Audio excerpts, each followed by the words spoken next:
अशफाकुल्लाह खान और शचींद्र नाथ को भी पकड़ लिया गया।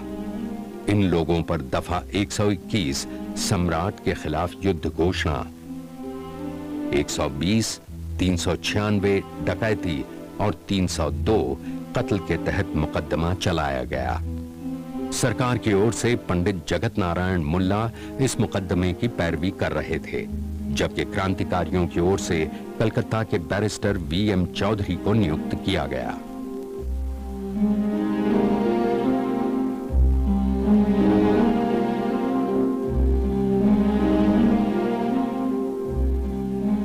रोशनुद्दौला कचहरी के नाम से मशहूर इसी बिल्डिंग में स्पेशल मैजिस्ट्रेट सैयद ऐनुद्दीन की अदालत में तकरीबन 6 माह तक जंग आजादी के इस सबसे निराले केस की सुनवाई हुई। 6 माह बाद ब्रिटिश हुकूमत ने इस केस को सेशंस कोर्ट में ट्रांसफर कर दिया। लखनऊ शहर के बीच स्थित जीपीओ की यह बिल्डिंग ही वो स्थान है जिसे इस केस के लिए स्पेशल सेशंस कोर्ट बनाया गया था। ये बिल्डिंग उस वक्त रिंग थिएटर कहलाती थी।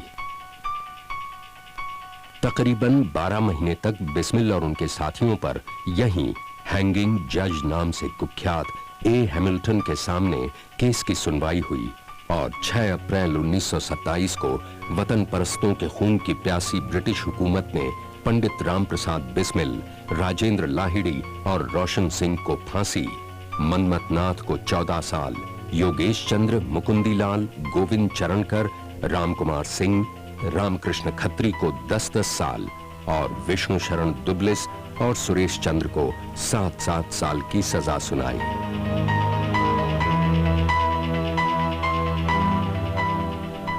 बनवारी लाल सरकारी गवाह बन गया था। इसके बावजूद उसे 5 साल की सजा हुई। बाद में पकड़े गए अशफाक को फांसी और शचींद्र नाथ को काले पानी की सजा दी गई। जनता की ओर से इन लोगों की फांसी को रद्द करने के लिए जबरदस्त आंदोलन किया गया, मगर देशभक्तों के खून का प्यासा ब्रिटिश साम्राज्यवाद भला अपनी प्यास बुझाए बिना कैसे रह सकता था।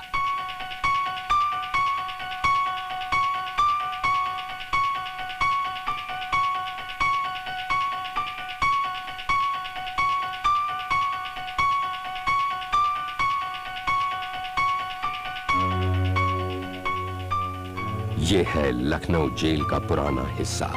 जेल के इन्हीं कमरों में काकोरी कांड के शहीदों को 1 साल रखा गया था।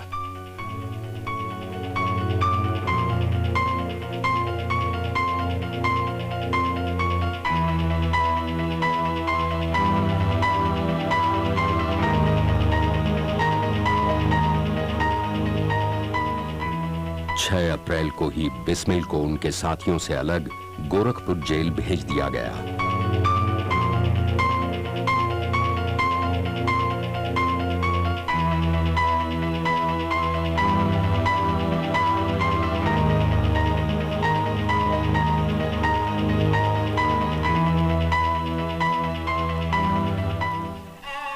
दिसंबर 1927 के दिन इस महान देशभक्त की फांसी की तारीख मुकर्रर की गई।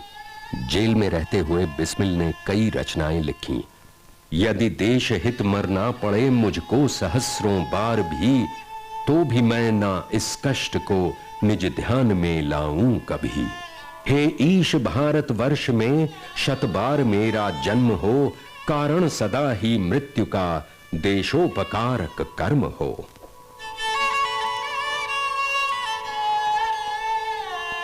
फांसी से 1 दिन पहले बिस्मिल की मां बिस्मिल से मिलने पहुंची।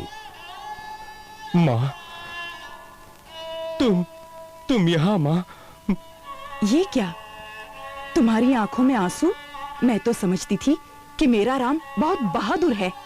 देश के सैकड़ों नौजवान जिसकी बहादुरी की कस्में खाते हैं, गोरी सरकार जिसके नाम से कांपती है। मुझे नहीं मालूम था कि वो बहादुर मौत से इतना डरता है। मां, तेरा ये बेटा मौत से तनिक भी नहीं डरता है मां। हाँ मां, ऐसी मौत तो किस्मत वालों को ही मिलती है मां। तेरा बेटा इस मामले में बहुत किस्मती निकला मां, कि उसे मातृभूमि के लिए फांसी पर झूलने का मौका मिल रहा है। ये आंसू डर के नहीं है मां। फिर? ये तो तेरे मुंह के आंसू है मां। तेरा बेटा मौत से तनिक भी नहीं डरता। हाँ मां, मुझ पर विश्वास कर। मुझे विश्वास है मेरे बच्चे, मुझे विश्वास है। मैं बाहर सबसे यही कह रही थी, देखना मेरा राम कैसे हंसते हंसते फांसी चढ़ जाएगा। ईश्वर करे हर जन्म में मैं ही तेरी मां बनूं, हर बार तू ही मेरी कोख से जन्म ले। फांसी से कुछ दिन पहले आपने अपने एक मित्र को एक पत्र भेजा।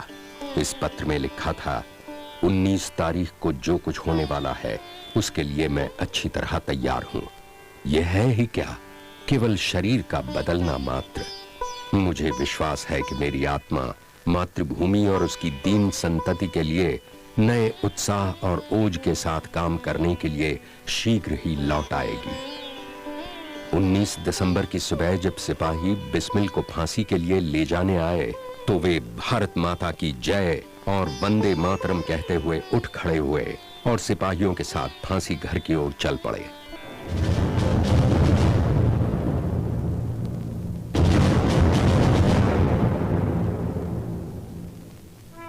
फांसी घर के दरवाजे पर पहुंचकर बिस्मिल ने कहा, मैं ब्रिटिश साम्राज्य का विनाश चाहता हूं और जल्द ही ऐसा होगा। और इसके बाद भारत माता की जय बोलकर ये महान देशभक्त फांसी के फंदे से झूल गया। फांसी के वक्त जेल की चारों ओर पुलिस का कड़ा पहरा था और बाहर देश प्रेमी जनता की भारी भीड़। जनता ने इस महान क्रांतिकारी के शव को पूरी धूमधाम के साथ सारे शहर में घुमाया। बड़ी धूम के साथ बिस्मिल की अंत्येष्टि क्रिया की गई। बिस्मिल की मां द्वारा दिए गए भाषण पर श्री सुधीर विद्यार्थी कहते हैं, जैसे जुलूस और अर्थी गोरखपुर के उर्दू बाजार में पहुंची कि बिस्मिल की मां मूलमती ने उस अर्थी को वहीं रुकवाया और वहां पर खड़े होकर उन्होंने एक लंबा वक्तव्य दिया। बिस्मिल की मां ने वहां कहा कि मेरे पास सिर्फ एक बेटा था बिस्मिल के रूप में, जो मैंने आज देश को दे दिया है। अब मेरे पास एक और बेटा है, इसे मैं जयदेव कपूर को सौंपती हूं और इनसे कहती हूं कि इसे भी वो बिस्मिल की तरह ही बहादुर बनाएं और देश के लिए, देश की आजादी के लिए उसी रास्ते पर ले जाएं। मैं समझता हूं कि बहादुर मां का बेटा ही बहादुर हो सकता है। इस बात को न केवल बिस्मिल ने साबित किया अपनी जिंदगी से, अपनी कुर्बानी से और बहादुरी के साथ फांसी पे चढ़कर, बल्कि उस मां ने भी बिस्मिल की लाश को सामने रखकर जो वक्तव्य दिया, उससे यह साबित होता है कि राम प्रसाद बिस्मिल एक बहादुर मां के बहादुर बेटे थे।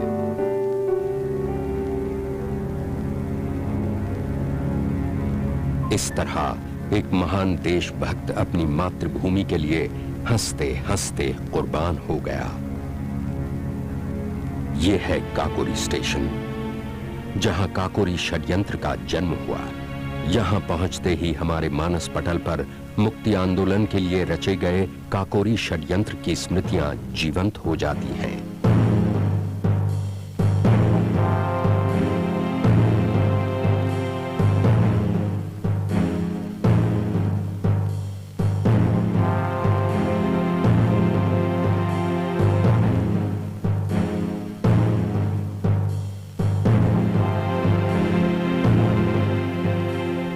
ये वही जगह है जहां काकोरी षड्यंत्र ने आकार लिया। यहीं पर यह काकोरी शहीद स्मारक उन वीरों की आहुति का मूक साक्षी है।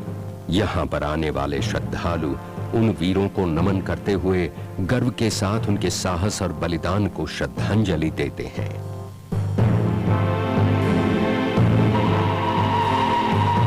यहां से सीटी बजाती हुई गुजरती ट्रेनें मानो काकोरी षड्यंत्र के जांबाज क्रांतिवीर शहीदों को सलाम कर रही है।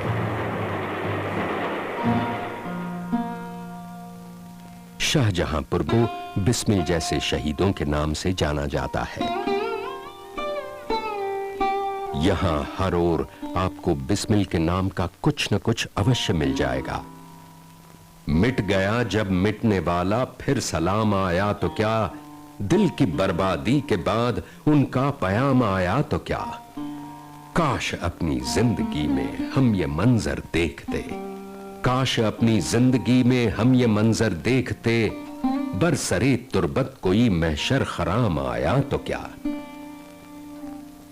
भारत मां के इस महान सपूत की किस्मत भी देखिए। जन्म मैनपुरी में हुआ, पालन पोषण हुआ शाहजहांपुर में, लखनऊ कर्मभूमि बना, फांसी गोरखपुर में हुई और अस्थियां क्रांतिकारियों के समर्थक और बिस्मिल के परम हितैषी बाबा राघवदास के आश्रम बरहज देवरिया में रखी गईं। सरफरोशी की तमन्ना अब हमारे दिल में है, देखना है जोर कितना बाजुए कातिल में है।